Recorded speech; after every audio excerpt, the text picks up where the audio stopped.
All right, so it's the rematch. No one expected this soon, but it's the one everyone is talking about. I'm Ashley Nicole Moss, and I am joined now by Tyron Woodley. Now, Tyron, look, you felt like you won that last fight. You said the Tommy Fury fight didn't make any sense, and you even said it wasn't going to happen. Are you psychic? How did you know? I just feel like, the movie they were creating with this whole fight, I feel like the Tommy Fury was a pit stop. It didn't add value to it. And I feel like the fight that we're gonna have on December the 18th in a rematch, that's the fight that people want to see. That's the fight that people want to see all along.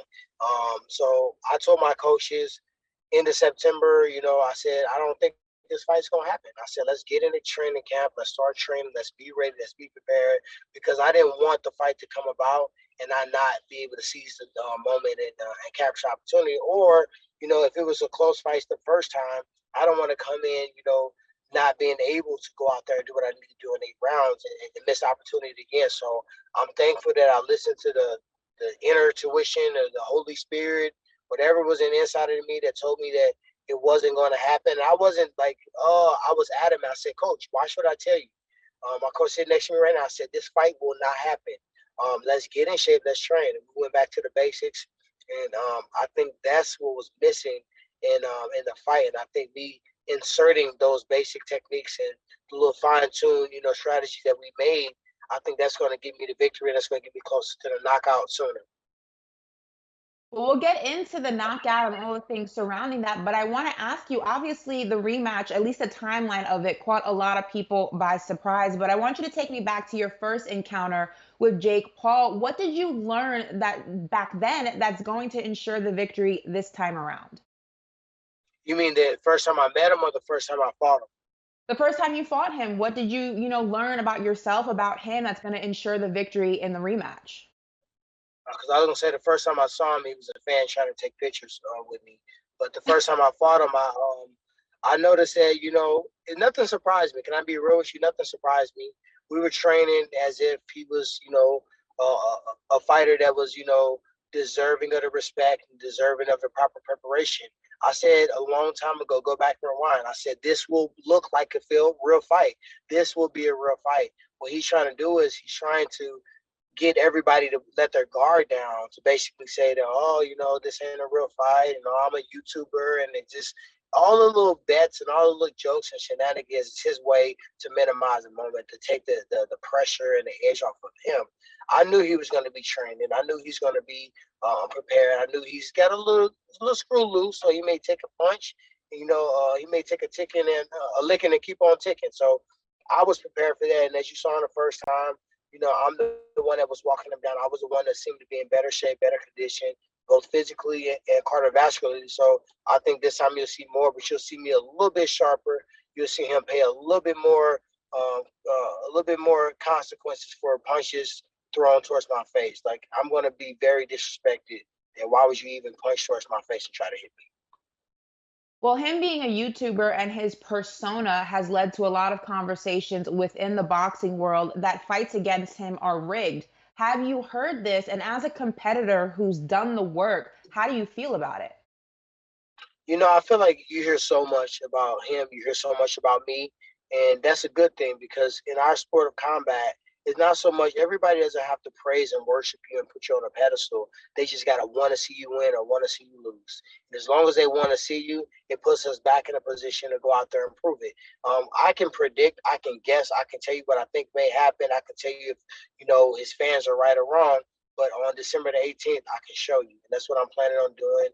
So I don't really get caught up into what people are saying that's positive towards me or negative towards me, because that can switch and the drop of a hat. Well, he put that $500,000 knockout clause in the contract to kind of silence that criticism. And you heard him the first That time was for around. You him. made him work. That, Well, that, that listen, that's you made him that's what work. he did for himself. That money is really what I deserve as a fighter. That's what I really should be getting paid anyway. And it was a confidence of myself that I feel like I'm gonna knock him out. That it wasn't like, oh my God, now I'm gonna knock him out more because it is half of a bag. I felt like that's what it should have been inserted into my contract anyway. So now I'm going to just go out there and do what I plan on doing. So it's more of a confidence in myself that I have that I'm going to get the knockout done. So then you don't feel any additional pressure because you made him work the last time. Nobody can discredit the work that you put in the first time you faced him. So there's no additional pressure with the money on the line and things like that to go ahead and knock him out. I mean, yeah, you're right. The additional pressure is I should knock him out because I can and because I'm the better fighter. I'm the better puncher. I'm the harder puncher. I'm the skill veteran, and I feel like I should have done it the first time. So the pressure is to do what God gave me the gifts to do and do what I'm capable of doing and do what my coaches prepared and trained me to do.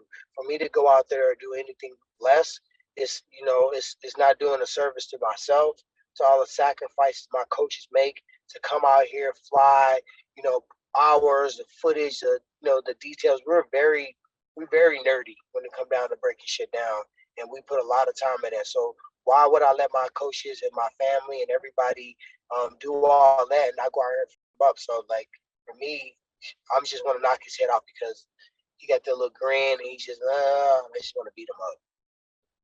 Well, you speak about the work that you've put in, that your team has put in. So the $1 million question, do you respect him as a boxer?